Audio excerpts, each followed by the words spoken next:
হয়, বালিপৰা ষ্টেচন ক্লাবৰ উদ্যোগত ক্ৰিকেট ক্লাবৰ উদ্যোগত আজি ইয়াত দিবানৈশ ক্ৰিকেট খেল প্ৰতিযোগিতাৰ আজি শুভাৰম্ভণি কৰা হৈছে। আৰু বিশেষকৈ আচলতে আমাৰ সমষ্টিৰ ৰঙাপাৰা সমষ্টিৰ প্ৰান্তে প্ৰান্তে এই ক্ৰিকেট টুৰ্ণামেণ্টসমূহ অনুষ্ঠিত হৈ আছে। আৰু বিশেষ প্ৰথমতে মই ইয়াৰ উদ্যোক্তাসকলক আচলতে মই ধন্যবাদ আৰু কৃতজ্ঞতা জনাব বিচাৰিছোঁ তেওঁলোকৰ উদ্যোগ আৰু তেওঁলোকৰ প্ৰচেষ্টাত। আজি যি আমি দেখিছোঁ নৱপ্ৰজন্মৰ যি স্খলন ঘটিছে আচলতে বা ড্ৰাগছ বা নিচাযুক্ত ৰাগিয়াল দ্ৰব্যৰ প্ৰতি যি আসক্তি, তাৰ এই আসক্তি আমি যদি আঁতৰাব লাগিব, নিশ্চিতভাৱে আমাৰ নৱপ্ৰজন্মক যুৱ প্ৰজন্মক আমি খেলৰ প্ৰতি আচলতে তেখেতসকলক আকৃষ্ট কৰিব লাগিব। আমি দেখিছোঁ যে এতিয়া পূৰ্বৰ দৰে যেনেকৈ আজি নৱপ্ৰজন্মসকলে তেখেতসকলে আচলতে ফিল্ডত কম আৰু মোবাইলত বেছি তেওঁলোকে খেল খেলাত আমি দেখিবলৈ পাওঁ। সেইকাৰণে মই ভাবোঁ যে এই উদ্যোগসমূহে আচলতে বিভিন্ন অঞ্চলত আমিও আমাৰ সমষ্টিত ফুটবল টুৰ্ণামেণ্ট আমি অনুষ্ঠিত কৰোঁ। আজি ইয়াত ক্ৰিকেট টুৰ্ণামেণ্ট অনুষ্ঠিত কৰিছে, ভলীবল, বেডমিণ্টন, এই গোটেই ক্ৰীড়াবোৰক আমি অনুষ্ঠিত কৰি আমি আচলতে আমাৰ খেলুৱৈসকলক আগুৱাই লৈ যাব লাগিব। আজি অসমৰ মাননীয় মুখ্যমন্ত্ৰী ডক্টৰ হিমন্ত বিশ্ব শৰ্মা ডাঙৰীয়াও তেখেতে আজি খেল মহাৰণ অনুষ্ঠিত কৰিছে।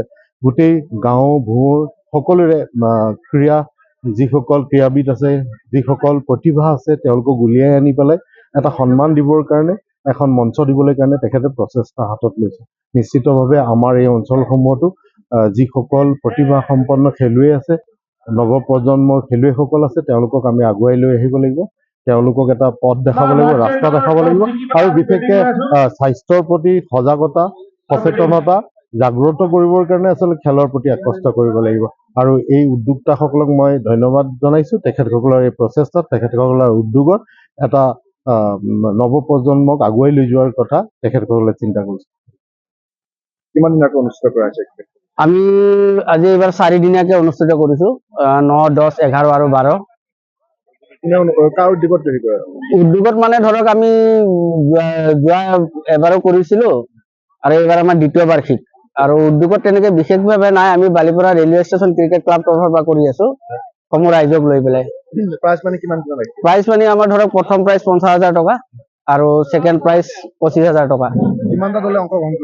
বৰ্তমানলৈকে আমাৰ আজি প্ৰথম নিশাটো, গতিকে 10-12টামান দল বৰ্তমানলৈকে আহিছে আৰু ইয়াৰ পিছত আৰু 4 দিনীয়া হয়।